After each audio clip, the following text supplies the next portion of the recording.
सोचिए, जिस इंसान ने अपनी जिंदगी का हर पल दूसरों के लिए जिया, जिसने बच्चों को शिक्षा दी, किसानों को पानी दिया और सेना के जवानों को ठंडी रातों में गर्म रखने के लिए सोलर टेंट तक बना डाले, आज वही इंसान जेल के अंधेरे कमरे में बंद है।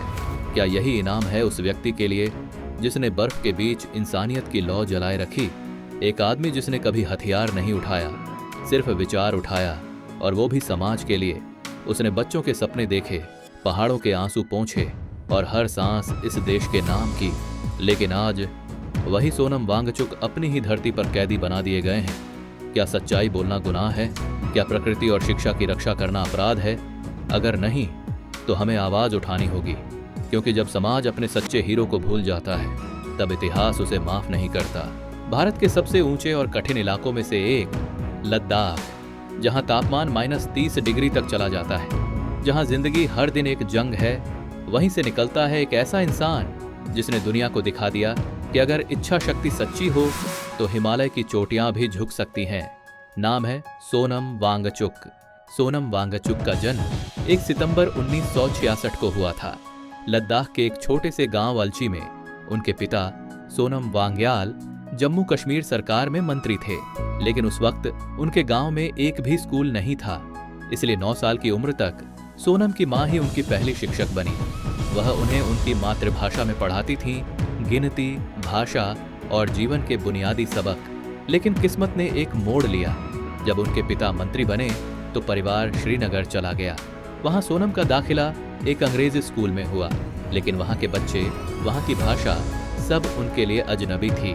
वो खुद कहते हैं, जब मुझे कोई बात कहता था तो मैं समझ नहीं पाता था, और जब जवाब नहीं दे पाता था तो सब मुझे मूर्ख समझते थे। वो समय उनके जीवन का सबसे अंधकारमय दौर था। आखिरकार साल 1977 में सिर्फ 11 साल की उम्र में वो अकेले दिल्ली भाग निकले।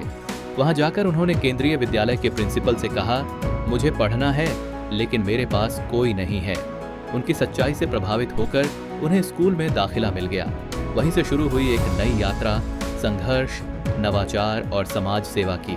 उन्होंने 1987 में national institute of technology Srinagar NIT से मैकेनिकल इंजीनियरिंग में B.Tech किया। लेकिन दिलचस्प बात यह थी कि उनके पिता चाहते थे कि वो सिविल इंजीनियर बने, पर सोनम का मन मशीनों में था। मतभेद इतने बढ़े कि उन्हें अपनी पढ़ाई का खर्च खुद उठाना पड़ा, और फिर वो बन गए वो व्यक्ति जिसने लद्दाख की शिक्षा व्यवस्था ही बदल दी। 1988 में सोनम ने अपनी डिग्री पूरी की और वापस लद्दाख लौट आए। वहां उन्होंने कुछ युवाओं के साथ मिलकर एक संगठन शुरू किया, SECMOL, स्टूडेंट्स एजुकेशनल और सांस्कृतिक आंदोलन लद्दाख। उनका मकसद था लद्दाख की शिक्षा प्रणाली को स्थानीय जरूरतों के अनुसार बनाना। वो कहते हैं, हमारे बच्चों को ऐसी किताबें पढ़ाई जा रही थीं जिनका हमारी जमीन, मौसम या जिंदगी से कोई संबंध नहीं था। सोनम ने सरकारी स्कूलों में जाकर बदलाव की शुरुआत की। उन्होंने ऑपरेशन न्यू होप नामक आंदोलन शुरू किया, एक साझेदारी जिसमें सरकार, गांव वाले और नागरिक समाज सब शामिल थे। इस आंदोलन के जरिए शिक्षकों को प्रशिक्षित किया गया, पाठ्यक्रम स्थानीय बनाया गया और बच्चों के अंदर सीखने का आनंद वापस लाया गया। लेकिन वांगचुक का सपना यहीं नहीं रुका। उन्होंने 1994 में सैकमोल कैंपस की नींव रखी।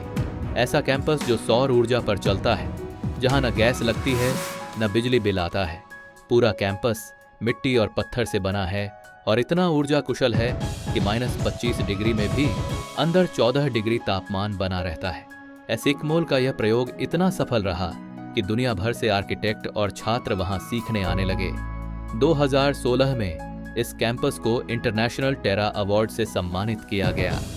सोनम की सोच हमेशा स्पष्ट रही है, शिक्षा वह नहीं जो तुम्हें याद करवाए, शिक्षा वह है जो तुम्हें सोचना सिखाए। लद्दाख में पानी की समस्या कोई नई नहीं है। सर्दियों में जब नदियां जम जाती हैं तो गर्मियों में खेती के लिए पानी नहीं बचता। इसी समस्या को हल करने के लिए 2013 में सोनम ने एक अनोखा प्रयोग किया, आइस स्तूपा। आइस स्तूपा एक कृत्रिम हिमनद है। सर्दियों में बर्बाद हो रहे पानी को पाइपों से मोड़कर हवा में फव्वारे के रूप में उड़ाया जाता है। यह पानी रात में जमकर शंखवाकार टॉवर का रूप ले लेता है। वसंत ऋतु में जब यह बर्फ पिघलती है तो किसानों को वही पानी खेतों के लिए मिल जाता है। पहला आइस स्तूपा 1,50,000 लीटर पानी संग्रहित कर सकता था। यह विचार इतना लोकप्रिय हुआ कि आज सिक्किम से लेकर स्विट्जरलैंड तक आइस स्तूपा बनाए जा रहे हैं। सोनम कहते हैं, अगर समस्या हिमालय में है तो समाधान भी यहीं मिलेगा।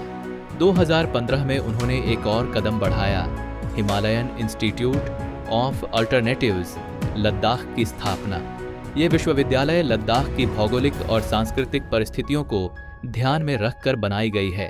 यहाँ छात्र किताबों से नहीं, प्रयोगों से सीखते हैं। कैंपस का हर भवन पर्यावरण अनुकूल है और पूरी व्यवस्था सौर ऊर्जा पर आधारित है। HIL का उद्देश्य है लद्दाख के युवाओं को वह कौशल देना जो उन्हें अपने इलाके में ही रोजगार दे सके। यह सिर्फ एक कॉलेज नहीं, बल्कि एक नए भारत की प्रयोगशाला है। सोनम वांगचुक केवल एक इंजीनियर या शिक्षक नहीं हैं, वे एक एक्टिविस्ट हैं जो समाज के लिए जीते हैं।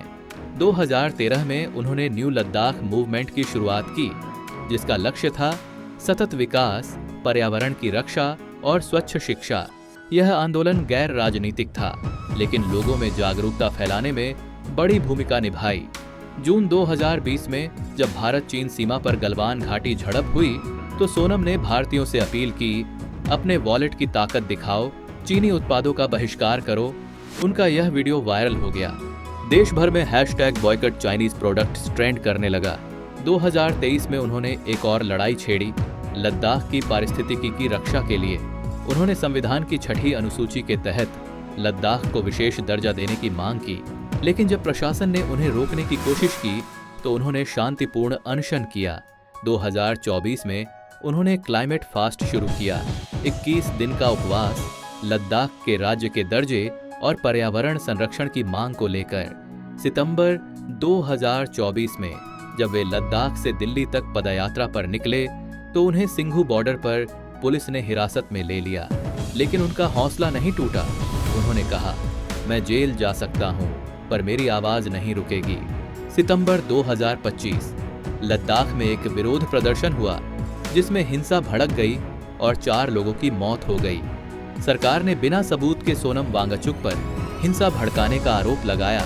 उन्हें राष्ट्रीय सुरक्षा कानून NSA के तहत गिरफ्तार किया गया और बिना औपचारिक आदेश के जोधपुर सेंट्रल जेल भेज दिया गया। उनकी संस्था सिकमोल का FCRA लाइसेंस रद्द कर दिया गया और HIL पर CBI जांच शुरू कर दी गई। उनकी पत्नी गीतांजलि अंगमो को उनसे मिलने तक नहीं दिया गया। आखिरकार उन्होंने सुप्रीम कोर्ट में हैबियस कॉर्पस याचिका दायर की, लेकिन पूरे देश में एक ही आवाज गूंजने लगी, सोनम वांगचुक को रिहा करो। लोगों ने उन्हें वास्तविक फुनसुक वांगडू कहा, वो किरदार जो 2009 की फिल्म 3 इडियट्स में। हालांकि सोनम खुद कहते हैं, फिल्में प्रेरणा दे सकती हैं, लेकिन असली काम तो जमीन पर करना पड़ता है। आज सोनम वांगचुक सिर्फ एक व्यक्ति नहीं, बल्कि एक विचार हैं, जो यह सिखाता है कि शिक्षा, नवाचार और पर्यावरण तीनों मिलकर समाज को बदल सकते हैं। अगर कभी आपको लगे कि एक इंसान कुछ नहीं बदल सकता, तो लद्दाख जाइए और उस व्यक्ति से मिलिए जिसने बर्फ को भी बोलना सिखा दिया, सोनम वांगचुक। दोस्तों, अब सवाल यह नहीं कि सोनम वांगचुक जेल में क्यों हैं, सवाल यह है, हम अभी भी चुप क्यों हैं? अगर आप भी मानते हैं कि ऐसे इंसान को सम्मान मिलना चाहिए, सजा नहीं, तो नीचे कमेंट करें, we stand with Sonam Wangchuk, और इस वीडियो को इतना शेयर करें कि उनकी आवाज फिर से आजाद हो जाए। जय हिंद।